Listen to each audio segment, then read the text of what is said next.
कहानी की शुरुआत होती है मेन कैरेक्टर को दिखाने से, जिसका नाम हैना होता है, जो इस वक्त अपने मॉम डैड के साथ खाना खा रही थी। उसकी मॉम हैना को कोई ऐसी बात कह देती है जो उसे पसंद नहीं आती। उसे गुस्सा आ गया। वो अपने नाखून को उंगली पर रगड़ने लगी, क्योंकि ये उसकी आदत थी। अक्सर गुस्से, परेशानी या जब वो कंफ्यूज होती है तो ऐसे अपने नाखून को उंगली पर रगड़ने लगती है। अब ये चीज इतनी खास नहीं थी, पर तभी उसके पेट में हलचल होने लगती है। उसके पेट में कोई चीज पेट को बाहर पुश करने लगती है, यानी कि धकेल नहीं, जिस वजह से हैना काफी कंफ्यूज होने के साथ साथ घबरा भी जाती है। परेशानी में जैसे उसने पेट पर हाथ फेरा, सब कुछ ठीक हो गया, जिस वजह से वो भी इस चीज पर खास ध्यान नहीं देती। जिसके बाद अगले सीन में हम हैना को उसके अपने घर में देखते हैं, यानी कि वो अपने मॉम डैड से अलग रहा करती। यहाँ उसे मिलने हैना का दोस्त आया हुआ था। रात को सोने के बाद सुबह जब हैना तैयार हो रही थी तो पेट पर उसी जगह जहाँ हलचल हुई थी वो शो रहा था, वहाँ अचानक उसे दर्द होने लगती है, जिसके साथ ही उस जगह पर बड़ा सा निशान बन जाता है। पर सब नॉर्मल होने के बाद हैना इस चीज को भी नजरअंदाज करके अपने काम पर चली गई। पता चला कि वो काफी बड़े फैशन डिजाइनर के पास जॉब करती है। उसका काम अच्छे से अच्छी बेहतरीन ड्रेस बनाने का था, पर आजकल उसका बॉस हैना की डिजाइन से खास खुश नहीं था और आज तो बटन लगाते हुए वो एक ड्रेस पर खून लगा देती है, जिस बात से उसके बॉस को बहुत गुस्सा आया और हैना को काफी डांट पड़ जाती है, जिससे वो बेचारी काफी परेशान हो गई। वो बाथरूम में गई, जहाँ उसके पेट में हलचल और पुश फिर से होने लगता है। इस बार तो काफी हिस्सा उभर भी गया था, साथ ही वहाँ खून भी लगा हुआ था, जो देखकर वो काफी परेशान हो जाती है। तभी यहाँ पर उसकी दोस्त भी आ गई, जो हैना के काफी करीब थी वैसे, पर फिलहाल वो उसे कुछ भी नहीं बताती। हैना की ये दोस्त हर जगह उसका साथ दिया करती थी, उसकी हौसला अफजाई करती थी और आज भी वो उसे परेशान देखकर कहती है कि चलो पार्टी करने चलते हैं ताकि तुम्हारा मूड अच्छा हो जाए। जिस पर हैना कहती है कि आज नहीं, फिर कभी चलेंगे पार्टी में, क्योंकि आज मुझे मेरी दोस्त के घर जाना है। हम रात भर वहीं रहेंगे, एक साथ वक्त गुजारेंगे। यहाँ हम जान पाए कि हैना की ये दोस्त और उसका वो दोस्त जिसे वो पसंद करती थी, दोनों ही काफी पहले से एक दूसरे को जानती थी। इसके जरिए ही हैना उससे मिली थी और बाद में दोनों का ताल्लुक बन गया। अब जब हैना अपने दोस्त के घर पर आई तो वो उससे अपनी फैमिली की बातें करने लगा। ये दोनों जब पास बैठी थी तो अचानक हैना के निशान वाली जगह पर दर्द होने लगी। वही चीज फिर से पेट को पुश करने लगी थी, जो महसूस करके हैना काफी घबरा गई। उसे डर लग रहा था कि कहीं ये हलचल, पुश और निशान मेरा दोस्त ना देख ले, इसलिए वो उसे कहती है कि मेरी तबीयत ठीक नहीं, मैं चलती हूँ। उसका दोस्त घबरा गया कि इसे अचानक क्या हुआ। वो पूछता है क्या मुझसे कोई गलती हो गई है। हैना ने कहा कि नहीं, बस मैं अच्छा महसूस नहीं कर रही, जो कहकर वो यहाँ से निकल जाती है। कुछ ही देर में वो अपने घर पहुँच गई, जहाँ उसे एक अच्छा सा ड्रेस डिजाइन करके देना था, पर वो इतनी घबराई हुई थी कि उसे कोई भी अच्छा आइडिया नहीं आता। वो काफी परेशान हो गई, इन हालात से तंग आ चुकी थी, जिसके साथ ही उसके पेट पर निशान वाली जगह में दर्द होने लगी। फिर से पुश होने लगता है, जो इतना बढ़ गया कि अब काफी हद तक पेट उभर गया था। और अब हम बहुत चौंका देने वाला सीन देखते हैं। निशान वाली जगह से एक छोटा सा क्रिएचर उसके पेट से बाहर आना शुरू हो जाता है, जो बहुत बदसूरत लग रहा था। उसे देखकर हैना के होश उड़ जाते हैं, हैरान कुन बात की वो बोल भी सकता था। यहाँ वो हैना को काफी बातें सुनाने के बाद बुरा भला बोल देता है और अभी वो ड्रेस का डिजाइन बनाने में फेल हुई थी, इस चीज की तंज भी वो उसे करवाता है। अब अपनी आंखों पर हैना को यकीन नहीं हुआ, वो इतना घबरा गई कि बेहोश हो जाती है। कुछ देर बाद जब उसे होश आई तो अभी भी काफी घबराई हुई थी। ये चीज उसे बुरा सपना लग रहा था, लेकिन जब वो क्रिएचर को पास पड़ा हुआ देखती है तो फिलहाल उसे अलमारी में बंद कर देती है। उसके निशान पर जहाँ से क्रिएचर पेट फाड़ कर बाहर आया था, उस चोट पर पट्टी करती है। जैसे तैसे खुद को संभालती है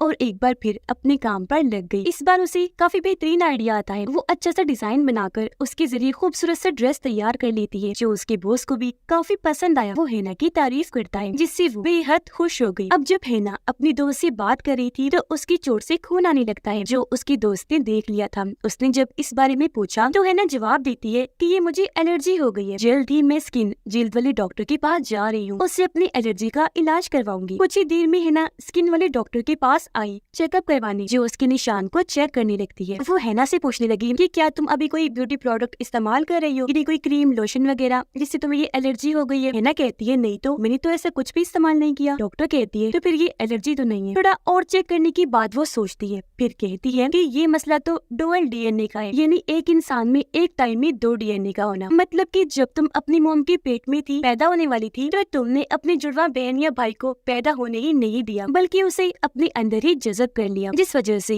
ये निशान है। ये मसला तो है, पर इतना बड़ा भी नहीं। अक्सर लोगों को ये हो जाया करता है। अब हैना जो पहले उस क्रिएचर की वजह से काफी डरी हुई थी, पूछ लेती है तो क्या मेरा जुड़वा बहन या भाई जिसे मैंने अपने अंदर जज़ब किया हुआ है वो इस निशान से बाहर आ सकता है? डॉक्टर कहती है कि नहीं, ऐसा कभी नहीं होता, यानी कुछ भी हो जाए वो बाहर आ ही नहीं सकता। जो सुनकर वो काफी घबरा गई क्योंकि ये चीज तो उसके साथ हो ही चुकी थी। अब हैना अपनी दोस्त के साथ एक बार में गई पार्टी करने, जिस बीच उसने अपनी दोस्त को भी कई सारे मैसेजेस भी किए और कॉल्स भी, लेकिन वो कोई जवाब नहीं देता। ये दोनों जब बैठी थी तो हैना देखती है कि मेरा वो दोस्त इस दोस्त को बार बार मैसेज कर रहा है, जो देखकर उसे काफी गुस्सा आया। उसका दिल टूट गया कि वो मुझे नजरअंदाज करके इसके साथ मसरूफ है। यहाँ नोटिस करने वाली बात ये थी कि जब भी हैना परेशान या गुस्से में होती थी तो वो क्रिएचर उसके पेट में हलचल करता था जब वो अंदर था, और अब जब वो बाहर आ गया है तो इस बार हैना के गुस्सा करने पर, उसके परेशान होने पर वो अलमारी में हलचल करने लगता है, जिससे ये चीज यहाँ क्लियर हो गई कि वो हैना की फीलिंग्स, इमोशंस, जज्बात से जुड़ा हुआ है। यानी कि जब भी वो इस तरह की कोई चीज महसूस करती है क्रिएचर भी तभी कुछ न कुछ करता है। अब जब वो घर आई तो देखती है कि मेरा वो क्रिएचर अब अलमारी से बाहर आ चुका है। वो बेड के नीचे था, जो अब हैना को देखकर बाहर आने लगता है। अब तक उसके हाथ और पाँव भी निकल आए थे और पहले से वो थोड़ा बड़ा भी हो चुका था। वो यहाँ हैना को बताता है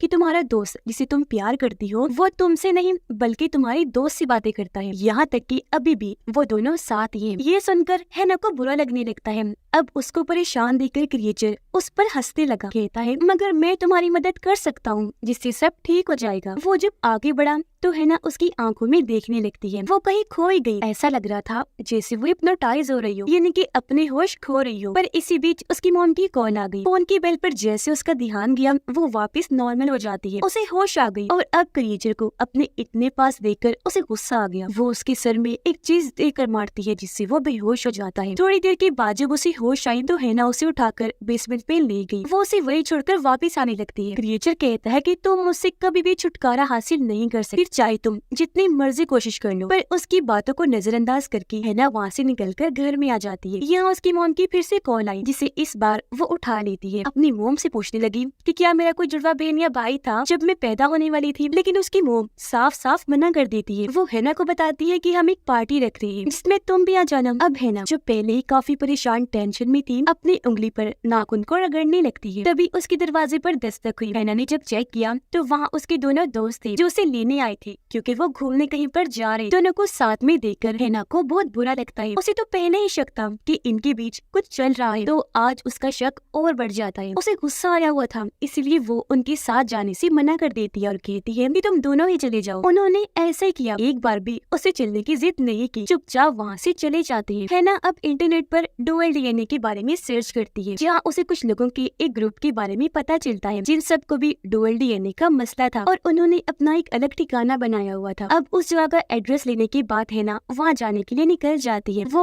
एक खाली पड़े बिल्डिंग में आई और जब वहाँ की खुफिया बेसमेंट में गई तो उसे वहाँ उन लोगों का ग्रुप मिल जाता है जो हैना की ही तरह डुअल डीएनए वाले मसले से गुजर रही थी। और वो उस क्रिएचर जो सबके अंदर से निकला था उसे अपेंडेज कहते हैं, जो इस फिल्म का नाम भी है। ये जानकर हैना को तसल्ली होती है कि चलो मैं अकेली नहीं हूँ जिसका क्रिएचर है, बल्कि मेरे जैसे और भी है। वहाँ बैठा बूढ़ा आदमी अपने अपेंडेज के बारे में बताने लगता है कि मेरा बना क्रिएचर ऐसा है कि वो लोगों को दुखी करके अपना फायदा करता है और सभी के अपेंडेज उनके निशान से निकलते हैं। ये यूँ कहा जाए कि वहीं से पैदा होते हैं और ये एक ऐसी बीमारी है जिसका कोई इलाज नहीं। इसकी वजह डुअल डीएनए ही है। हैना कहती है कि हमें डॉक्टर के पास जाना चाहिए। बूढ़ा आदमी जवाब देता है कि हाँ एक आदमी गया था, लेकिन क्योंकि डॉक्टर्स को वो चीज नहीं लगी तो उस इंसान पर तरह तरह के एक्सपेरिमेंट्स तजुर्बे किए गए जिससे वो मारा गया। अगर हम भी गए तो हमारे साथ भी वही असर किया जाएगा, इसलिए बेहतर है कि हमें छुप कर रहना चाहिए। आगे वो बूढ़ा आदमी समझाता है कि अपेंडिज अपने होस्ट यानी कि जिसके अंदर से वो निकला होता है उस पर ही फीड करता है, यानी कहा जाए कि वो उस इंसान को खाने चारे के तौर पर इस्तेमाल करता है, उसके दम पर ही जीता है। वो अपने होस्ट को एक तरह से हिप्नोटाइज करके उसके दिमाग और जिस्म को कमजोर करता है। ऐसा होने से वो अपेंडिज क्रिएचर खुद ग्रो करता है, बढ़ता रहता है, साथ ही ताकतवर भी होता है। और हाँ, हम लोग अपने अपेंडिज को नहीं मार सकते क्योंकि जाहिर है वो हमारे अंदर से निकले हैं, तो इस वजह से हम एक तरह से जुड़े हुए हैं और अपेंडिज अपने होस्ट की फीलिंग्स इमोशंस, तकलीफ, दुख, परेशानी, टेंशन को याद रख के फिर उसका फायदा उठाता है। हमें चाहिए कि हम हमेशा अपने अपेंडिज को बांध कर सबसे छुपा के रखें। साथ ही हमारे पास एक खास दवाई वाला इंजेक्शन भी है जिसकी मदद से हम अपेंडिज को लंबे अरसे के लिए कमजोर और बेहोश रख सकते हैं। अब ये सारी जानकारी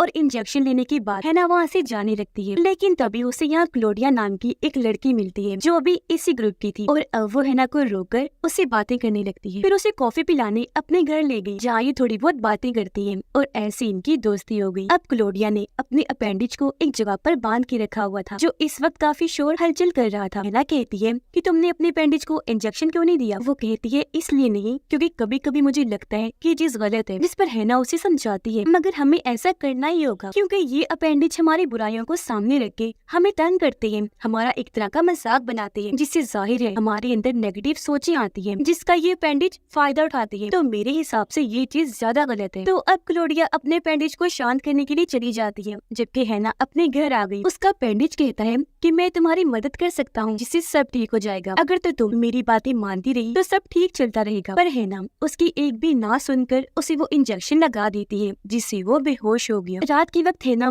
अपने काम पर लग गई, ड्रेस का डिजाइन बनाने लगती है जहाँ तभी मिलने उसका दोस्त आ जाता है जिसे देखकर वो होश हो जाती है। वो कहता है कि मैं और तुम्हारी वो दोस्त तुम्हारे ही बारे में बात कर रही थी। जो सुनकर हैना को गुस्सा आ गया, वो फिर से शक करने लगती है, एकदम बोली कि तुम दोनों मेरे पीठ पीछे अकेले में गलत काम करते हो और मेरी न जाने क्या क्या बातें बनाते हो। जो कहकर उसने अपने दोस्त को घर से निकाल दिया। फिर अगले दिन जब वो काम पर गई तो वहाँ भी अपनी दोस्त से किसी बात पर झगड़ा कर लेती है। कुछ दिन के बाद वो क्लोडिया से मिलने गई। उसे बताती है कि जब मैं कॉलेज में थी तो एक बार मैंने अपनी गाड़ी कहीं पर टकरा दी ताकि मैं मर जाऊं, यानी कि वो चीज मैंने अपनी जान लेने के लिए की थी क्योंकि बचपन से ही मुझे लगता था कि मेरे अंदर कोई नुक्स है, कोई ऐब है। जिस पर क्लोडिया उसे समझाती है कि नहीं ऐसा तो कुछ नहीं है, बल्कि तुम नॉर्मल हो और एकदम ठीक हो। हैना फिर कहती है कि मेरे अंदर डर, परेशानी और मेरा हर चीज पर झिझकना शायद इस वजह से हो सकता है कि मैं बचपन से ही अपने बारे में नेगेटिव बुरा सोचती आई हूँ। क्लोडिया उसे राज की बात बताती है कि मैं तो अक्सर अपने अपेंडिज से बात भी करती हूँ जो मुझे ऐसी चीजें बताता है जो सच साबित होती है, जैसे कि उसने बताया था कि मेरा हस्बैंड मुझे धोखा दे रहा है और ये बात सच भी साबित हुई थी। देखो अगर तुम अपेंडिज का ठीक से इस्तेमाल कर लो तो वो बिल्कुल तुम्हारी एक पर्सनल चीज बन जाएगा जो हमेशा तुम्हें अच्छे मशवरे देने के साथ साथ ऐसी चीजें बताएगा जो सच होंगी। लेकिन हाँ, इस चीज में तुम्हें थोड़ा ध्यान भी रखना है कि कहीं अपेंडिज में तुम इस कदर गुम ना हो जाओ कि वो तुम्हें हिप्नोटाइज करके पूरी तरह से ब्लैकआउट कर दे, इनकी कमजोर, वरना ऐसा होने के बाद वो तुम्हारे साथ जो दिल चाहे वो कर सकता है और खुद को भी वो ग्रो करने लगेगा, वो बढ़ता रहेगा, ताकतवर होता जाएगा जबकि तुम कमजोर होती जाओगी। घर आने के बाद हैना अपने अपेंडिज से बात करने की कोशिश करती है जिस पर वो उसे पास बुलाता है, बताने लगा कि तुम्हारे वो दोनों दोस्त अपना ताल्लुक बना चुके हैं, एक दूसरे से प्यार करते हैं और तुमसे कोई भी प्यार नहीं करता। ये कहते वो हैना पूरी तरह से हिप्नोटाइज कर लेता है जिससे वो ब्लैकआउट हो गई, जो चीज नहीं होनी चाहिए थी। अब ऐसा होते ही हैना बेहोश हो जाती है क्योंकि अपेंडिज उसे कमजोर करके खुद ताकतवर हो रहा था और अब जैसे उसे होश आई देखती है कि अपेंडिज यहाँ से जा चुका है। वो उसे हर जगह ढूंढती है,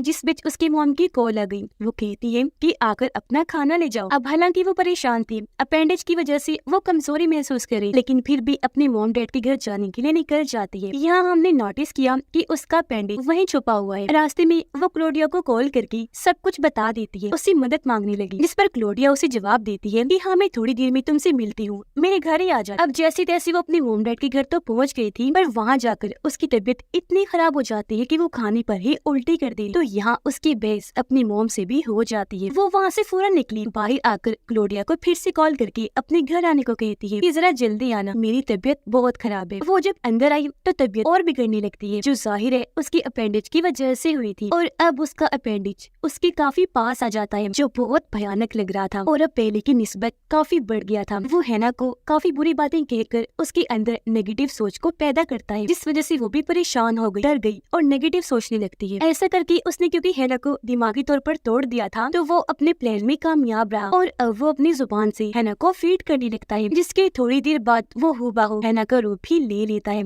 और बन जाता है अपेंडिज हैना। जाहिर है इसने पूरी तरह से असली हैना को फीड कर लिया था, तो इसके ताकतवर होने की वजह से हैना काफी कमजोर हो जाती है। अब तभी यहाँ क्लोडिया भी आ जाती है। हमें हैरानकुन जानकारी मिली कि ये भी असली क्लोडिया नहीं है, बल्कि उसका अपेंडिज है, अपेंडिज क्लोडिया, जिसने भी असली क्लोडिया को फीड करके उसका रूप ले लिया था। और उस दिन जो घर में हलचल कर रही थी वो और कोई नहीं बल्कि असली क्लोडिया थी, जिसे इस अपेंडिज ने कैद करके रखा हुआ है। अब ये अपेंडिज इतने चालाक होते हैं कि ये अपने अपने होस्ट को झूठी बात कहकर उन्हें कमजोर करती है, जिसे क्लोडिया की अपेंडिक्स ने झूठ बोला था कि उसका हस्बैंड धोखा दे रहा है, जबकि असल में ऐसा कुछ नहीं था। हैना वाले केस जो चीज अपेंडिक्स ने कही, यानी कि उसके दोनों दोस्त प्यार में हैं, ये बात भी झूठ है, बल्कि ये तो सिर्फ हैना को बेवकूफ बनाने के लिए अपेंडिक्स की चाल थी। अब ये दोनों, इन्हीं हैना और क्लोडिया अपेंडिक्स मिलकर असली हैना को बेसमेंट में बंद कर देती है। और क्योंकि अपेंडिक्स हैना असली वाली हैना से जुड़ी हुई थी, तो अभी इसे जिंदा रखना जरूरी था। ये प्लान बनाते हैं कि थोड़े दिन के बाद जब अपेंडिक्स हैना को और कोई मिल जाएगा तो हम असली हैना को खत्म कर देंगे। अपेंडिक्स हैना अपने दोनों दोस्तों को माफी वाला मैसेज करती है, जिससे उसकी फीमेल फ्रेंड को काफी हैरत हुई, इसीलिए वो फौरन उससे मिलने के लिए चली जाती है, जहाँ उसे बेसमेंट से अजीब तरह की आवाजें आने लगी। वो जब चेक करने जाने लगी तो दरवाजे पर दोनों अपेंडिक्स आकर खड़ी हो जाती है। यह अपेंडिक्स हैना उससे कोई भी झूठ बोलकर अंदर जाने से रोक लेती है और कहती है कि अभी तुम यहाँ से चली जाओ। उसका ऐसा बर्ताव देखकर उसकी दोस्त काफी हैरान रह जाती है, उसे गड़बड़ लगी, क्योंकि हैना आज तक उसके साथ इस तरह से पेश नहीं आई थी। जब वो उस पर नजर रखने लगी तो नोटिस करती है कि मैंने और हैना ने अपनी अपनी बाजुओं पर एक जैसा टैटू बनवाया था, जो इस वाली हैना की बाजू पर नहीं था, जिससे वो समझ गई कि ये मेरी दोस्त हैना नहीं बल्कि कोई और ही है। इसलिए वो चुपके से बेसमेंट में जाकर चेक करती है, जहाँ उसे असली हैना बंधी हुई मिल जाती है, जिसकी हालत बहुत खराब थी। हैना को ऐसे देखकर उसकी होश उड़ गई और अब वो जल्दी से उसे हॉस्पिटल ले आती है। और क्योंकि दोनों में काफी गहरी दोस्ती थी, तो उनके रिश्ते फिर से अच्छे हो जाते हैं। अब वो दोनों अपेंडिक्स उसी ग्रुप के पास आती हैं, जिनके पास हैना आई थी। पता चलता है कि ये सब भी असली लोग नहीं है, बल्कि अपेंडिक्स है, जिन्होंने अपने अपने होस्ट को कमजोर करने, उन्हें फीड करने के बाद उनका रूप लिया हुआ है और उन्हें कहीं कैद करके रखा गया है। और अब वो उनका रूप लेकर उनकी जिंदगी जी रही है। और फिर एक दिन ऐसा आएगा जब वो अपने होस्ट को ही खत्म कर देंगे। वो यहाँ अपेंडिक्स हैना के लिए तालियां बजाने लगते हैं। यह उनका हेड बताता है कि अब मैंने एक नया तरीका ढूंढा है, जिसमें हम अपने होस्ट के अलावा किसी और पर भी फीड कर सकते हैं, ताकि हम और ग्रो हो सके, ताकतवर बनते जाएं। और वो दूसरे लोग ऐसे होंगे जो अपनी जिंदगी में खुश नहीं है, यानी कि हर वक्त उनको नेगेटिव सोचें आती होंगी। वो परेशान, डरे हुए, घबराए हुए रहते हैं। किसी बात का उनको दुख होगा और उनकी इन्हीं चीजों का फायदा उठाकर हम उन्हें फीड करेंगे। यहाँ हेड सबको एक लड़का दिखाता है, जिसे कि उसने यहाँ बांध के रखा हुआ था। वो बताता है कि इसके भाई की मौत हो चुकी है, जिस वजह से ये दुखी रहता है। ये चीज इसे दिमागी और इमोशनली तौर पर तोड़ती है, जिस चीज से मैं फीड करता हूँ। जो सुनकर सभी अपेंडिक्स काफी खुश हो जाते हैं, क्योंकि अब से ये सब भी वो ही करने वाले थे। अपेंडिक्स हैना अपने दोस्त के पास जाती है, जबकि हॉस्पिटल में नर्स हैना को